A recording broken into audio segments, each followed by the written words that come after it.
গরু মোটাতাজাকরণ ফার্মিংয়ে বছরে কয় চালান গরু পালন করলে আপনি ভালো লাভবান হতে পারবেন। আজকের এই ভিডিও জুড়ে থাকছে ফুল একটি ডিটেলস তথ্য। আমরা অনেকেই 12 মাস অর্থাৎ এক বছরে যে 12 মাসটি রয়েছে, 12 মাসকে 3 ভাগে ভাগ করে 3 4 12 3 মাস করে বা 4 মাস করে আমরা গরু পালন করে থাকি। তো এক্ষেত্রে গরুর ভালো ওয়েট ভালো গ্রোথ অনেক সময় আনা যায় না। তো একটা গরুর যখন ভালো ওয়েট এবং ভালো গ্রোথ আনতে চাইবেন, তখন তাকে 5 থেকে 7 মাস পালন করতে হবে। এবং আপনারা যখন কুরবানির টার্গেটে গরু ক্রয় করবেন, তখন দেশি কোয়ালিটির ক্রস টাইপের গরুগুলো ক্রয় করবেন এবং সেগুলো 4 থেকে 5 মাস ক্রয় করে লালন পালন করে কুরবানিতে বিক্রি করবেন।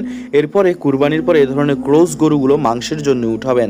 এগুলো আপনি 4 থেকে 5 মাস বা 6 মাসে আপনি মাংস ধরিয়ে কসাইয়ের কাছে মাংস হিসেবে বিক্রি করলে ভালো লাভবান হবেন।